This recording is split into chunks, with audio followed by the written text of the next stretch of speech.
మాజీ ఎమ్మెల్యే వల్లభనేని వంశీ అరెస్టుపై YCP TDP నేతల మధ్య మాటల యుద్ధం నెలకొంది. వంశీని అక్రమంగా అరెస్టు చేశారంటున్న వైసీపీ నేతలకు అదే స్థాయిలో కౌంటర్ ఇచ్చారు తెలుగుదేశం నేతలు.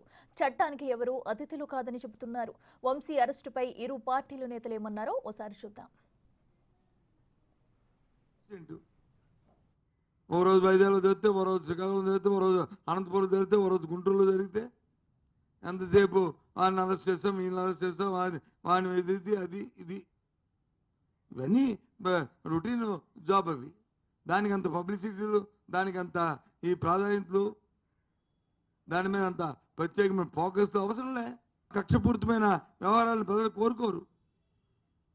సరే, మీ విధానం అయితే ఇంకో 4 సంవత్సరాలు పోయిన తర్వాత ఎన్నికలు వచ్చినప్పుడు ఆ విధానాలు ఆలోచించుకుందాం. ఏదేమైనా సరే ఆ అరెస్ట్ అనేది దాన్ని తీవ్రంగా ఖండించవలసిన అవసరం ఏంటి? ఒక పార్టీ ఆఫీస్ మీద వచ్చి ఆ అమ్మాయి చెప్పింది, ఆ సోదరు చెప్పింది ఆ కేసీఆర్ లేనప్పుడు ఇంకేడుస్తారని. మరి ఇంకా అంటే చాలా కొరత రాష్ట్రంలో ఉండే కార్యకర్తలకి. ఎందుకంటే అతను తెలుగుదేశంలో పుట్టి పెరిగి తల్లిపాలు తాగి రొమ్ము గుద్దినోడు. అతను వాడిన భాషకి ఫ్యాక్షన్ ఏరియాలో అయితే ఇప్పటికి అతను ప్రాణాలతో ఉండేవాడు కాదు. ఫ్యాక్షన్ ఏరియాలో అయితే ఇక్కడ కాబట్టి నువ్వు బతికి బయటపడ్డాడు. ఒక క్రూర మృగం, ఒక దుర్మార్గుడు వాడే భాష మాట్లాడినాడు. ఒక దుర్మార్గుడు. ఎందుకు ఈ జిల్లాల్లో వాళ్ళు ఎందుకు సహించారు అది మేము జీర్ణించుకోలేకపోయినాం. ఈరోజు అరెస్ట్ చేస్తే కూడా అక్కడ నాటకాలు ఆడాడు. అక్కడ డ్రెస్ చేసుకొని వస్తానని చెప్పి అందరికీ రెచ్చగొట్టి ఫోన్లు చేసి ఆపేదానికి ప్రయత్నం చేశాడు. నేనేమంటానంటే, నువ్వు గన్నవరం పార్టీ కార్యాలయం మీద చేసిన దాడి ఎప్పుడన్నా చూసామా? కార్లు తగలబెట్టించావు, మొత్తం ఫర్నిచర్ ధ్వంసం చేశావు, మనుషుల్ని చంపపోయినావు. ఆ కేసులో ఈరోజు కంప్లైనెంట్ అక్కడ వాచ్మెన్, ఒక అటెండర్, అతన్ని భయపెట్టి దుర్మార్గంగా విత్డ్రా చేయించేదానికి ప్రయత్నం చేశావు. ఈరోజు ఏమైంది? నీ బతుకు బయటపడింది, బట్టబయలైంది. కేసు తీసుకొచ్చి ఆయన మీద ఎస్సీ అట్రాసిటీ కేసుని పెట్టి అరెస్ట్ చేయడం, ఆ చట్టాన్ని ఏ రకంగా దుర్వినియోగం చేస్తున్నారు.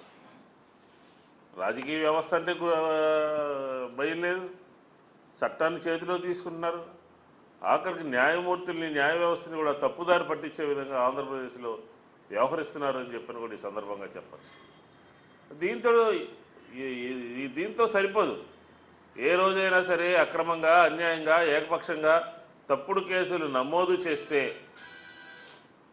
భవిష్యత్తులో మీరు కూడా ఏ రకంగా ఇబ్బంది పడతారో అని చెప్పినది ఒక మాట గుర్తుపెట్టుకోవాలని చెప్పని కూడా వైఎస్ఆర్ కాంగ్రెస్ పార్టీ చెప్తా ఉంది. భవిష్యత్తులో అధికారం ఎప్పుడు కూడా శాశ్వతం కాదు. అధికారం ఎప్పుడు కూడా ఒక్కరి దగ్గర ఉండదు. అధికారం ఉన్నది కదా అని ఏకపక్షంగా ఈ అరెస్టు ఆంధ్రప్రదేశ్ పోలీసులు కుట్ర చేసి, ఉన్నత స్థాయి వర్గాలు కుట్ర చేసి ఈరోజు ఆయన మీద కేసు పెట్టినటువంటి పరిస్థితి చూసాం. ఇప్పటికైనా సరే భవిష్యత్తును దృష్టిలో పెట్టుకుని ఇలాంటి తప్పుడు కేసులు వైఎస్ఆర్ కాంగ్రెస్ పార్టీ శ్రేణుల మీద ఎక్కడ ఎవరు నమోదు చేసినప్పటికీ కూడా రాబోయే రోజుల్లో మీకు ప్రజలు తగిన విధంగా బుద్ధి చెప్తారు అని చెప్పిన విషయాన్ని కూడా గుర్తుపెట్టుకుని మలుసుకోవాలి, వ్యవహరించాలి అని చెప్పాను.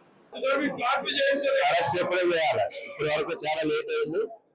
కానీ లోకేష్ గారి బుక్లో ఒక చట్ట ప్రకారం, చట్టానికి అనుగుణంగా ఆ రెడ్ బుక్ ఫాలో అవుతా ఉంటే లోకేష్ గారి రెడ్ బుక్, అందులో భాగంగానే ఇంత సమయం పట్టింది. దేవాలయం లాంటి పార్టీ ఆఫీసులు, ఏ పార్టీకి సంబంధించిన దాని మీద దాడి చేయడం దుర్మార్గం. ఆ కార్యక్రమంలో వంశీ ఇన్వాల్వ్ అయి ఉన్నారు కాబట్టి అతను అరెస్ట్ చేశారు, తప్పలేదు. ఎవరన్నా సరే ఒక పార్టీ ఆఫీస్కి వెళ్తున్నారు, ఆ ఆఫీస్ మీద ఇతరులు దాడి చేసినప్పుడు ఎవరో క్షమించరు. లేట్ ఎందుకు అయిందంటే దాడిలాగా తీసుకెళ్లి ఒక్కరేసేంటంటే ఆ పద్ధతి తెలుగుదేశం పార్టీ కూడా ప్రభుత్వం లేదు. ఒక చట్టం, ఒక సిస్టమ్, చట్ట ప్రకారం వాళ్ళు చేసిన తప్పు కరెక్ట్ అనుకుంటే, తప్పు చేశారనుకుంటే వాళ్ళు లోపలికి వెళ్తారు. అదే లోకేష్ గారు. తప్పుడు కేసులు పెట్టి ఉదయం ఇంటికి వెళ్ళి అరెస్ట్ చేసి ఈరోజు ముందుకు తీసుకెళ్ళడం జరుగుతుంది. తప్పకుండా దాన్ని వైఎస్ఆర్ కాంగ్రెస్ పార్టీ తరఫున మేము తీవ్రంగా ఖండిస్తున్నాం. ఏదైతే ఇలాంటి వ్యవహారాలు ఇలాంటి విషయాలు జరుగుతున్నప్పుడు ప్రతి ఒక్కరిగా గుర్తుపెట్టుకోవాల్సింది, రేపు మళ్ళీ ఈ రాష్ట్రంలో జగన్మోహన్ రెడ్డి గారు అధికారంలోకి వస్తే ఎవరైతే తప్పు చేశారో, ఎవరైతే ఇలాంటి తప్పుడు కేసులు పెట్టి మా నాయకుల్ని మా కార్యకర్తలను ఇబ్బంది పెట్టారో వాళ్ళని తప్పకుండా చట్టపరంగా చట్టం ముందు నిలబెట్టే విధంగా వైఎస్ఆర్ కాంగ్రెస్ పార్టీ ఉంటుంది. తప్పకుండా ఏదైతే ఈ తప్పుడు కేసులు ఇష్యూస్ అన్ని గారు కోర్టు వారి గారు గమనించి మా నాయకులకి మా కార్యకర్తలకి న్యాయం చేయాల్సిందిగా కోరుకుంటున్నాం. తప్పకుండా ఈరోజు రాష్ట్రంలో రెడ్ బుక్ రాజ్యాంగం నడుస్తుంది. వైఎస్ఆర్ నాయకులు వైఎస్ఆర్ కాంగ్రెస్ పార్టీ కార్యకర్తల మేర రెడ్ బుక్ రాజ్యాంగం అంటే ఎవరైతే పార్టీకి వ్యతిరేకంగా, ప్రభుత్వానికి వ్యతిరేకంగా, లేకపోతే వాళ్ళు ఎవరైతే కక్షపూరితంగా ఉన్నారో వాళ్ళ మీద ఎలాగైనా యాక్షన్ తీసుకోవాలని చెప్పిన ఒక ఉద్దేశంతో నడుస్తుంది. ఇది ఎంతో కాలంగా నడవదని గారు ఈ సందర్భంగా చెప్పారు. SC/ST కేసు కూడా పెట్టారు ఈరోజు అదే చెప్తున్నాం కదా, భయపెట్టిస్తాం, SC/ST మర్డరు అంటే అనేక కేసులు పెట్టారు. వీటిలన్నిటి మీద గారా జడ్జి వారు తగిన న్యాయం తీసుకోవాలని చెప్పిన గారా జగన్మోహన్ రెడ్డి గారు తప్పకుండా మా నాయకులకు మా కార్యకర్తలకు అండగా ఉంటామని సందర్భంగా చెప్తున్నాం. సత్యవర్ధన్ ఎస్సీ కులానికి చెందినటువంటి వ్యక్తి.